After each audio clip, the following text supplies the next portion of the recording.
Hii jamani na msukuma. Ni msukume. Ni msukume. Ni msukume. Aende asiende. Aende asiende. Wangapi wanasema Kasongo aende, Kasongo aende.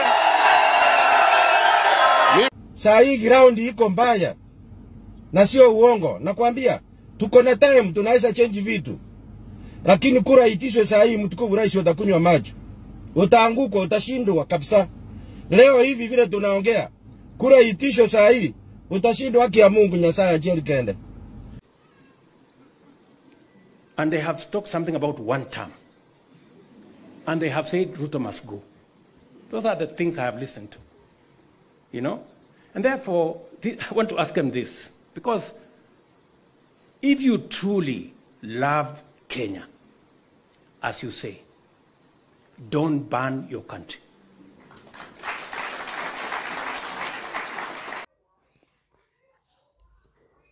The phrase one term is real and is trending across political circles, and it's no longer just an opposition talk.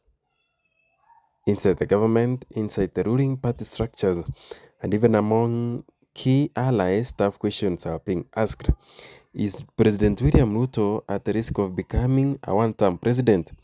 And what exactly has put his future on trial? The idea of a one-term presidency has gained traction slowly, then suddenly rising public frustrations, struggles within the ruling coalition, shifts inside Kenya Kwanza, increasing grassroots unrest and cold criticism from leaders who were once close allies to President William Ruto. Narok hoye! Narok hoye! Tumefika hapa na Kalonzo Musyoka, Eugene Wamalwa, JB Muturi, Ole Kamwaro, Ole Seki. Narok muko tayari? Tumekuja kusikiza ground. Tumekuja kusikiza nini? Ground ya Narok inasemaje? Narok mnasemaje? Narok mnasemaje? Harambe!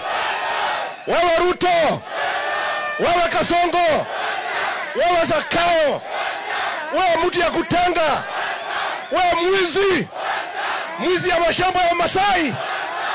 Harambe! Kasongo ni mwizi, si mwizi?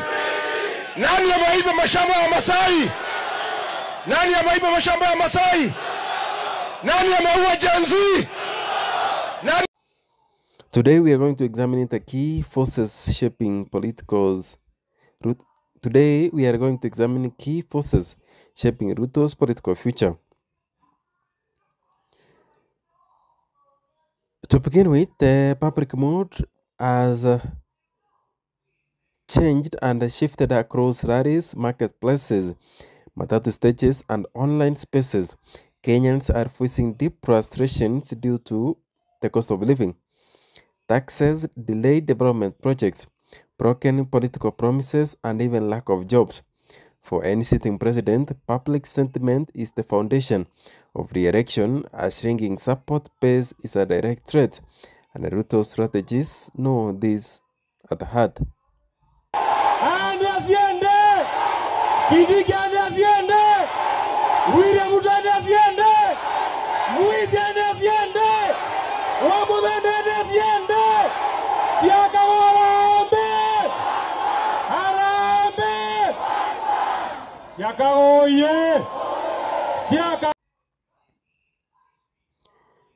Kenya Kwanza is showing visible cracks within itself, from disagreements over revenue proposals to political factions forming within the ruling side. The unity has just swept the coalition into power and is no longer guaranteed. When internal confidence drops, a re-election becomes harder.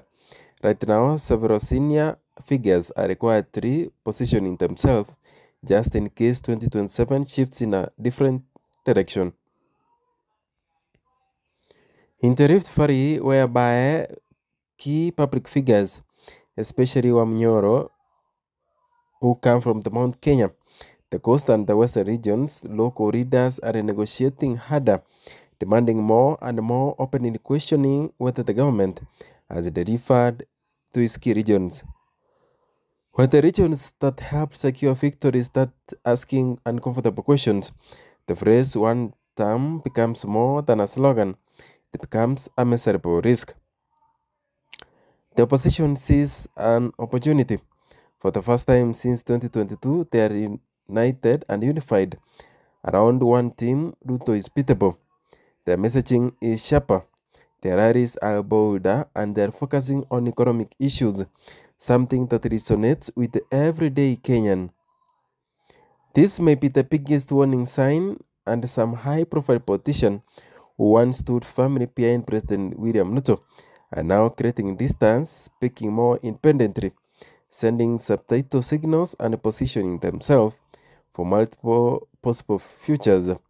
When allies stop defending the president loudly, the risk of a one-term presidency increases dramatically. For Ruto to fix or to risk the 2027 laws, he has to do something. Number one, he has to secure a second term, whereby analysts point to three urgent areas he needs to identify. Number one is the economic relief, whereby the cost of living crisis must ease, and he must do something to ensure that he has adjusted the economy and the living standards of people. Secondly, he has to do a political coalition with the Kenyan Kwanza, whereby he has to call out for a meeting and reunite the Kenyan Kwanza people, especially those coming from Mount Kenya region. Number three, Ruto has to win the public trust of the people. Promises must be backed by visible, measurable progress, including the government projects and the promises that they had made to the Kenyan people. Failing to address these issues keeps the one-term narrative alive and growing. Right now, it is not guaranteed, but it is no longer unthinkable. The political ground is shifting, and every move from here to 2027 matters. President Ruto's future is not sealed, but it is on trial, and the verdict will come not from a politician, but from the Kenyan voters.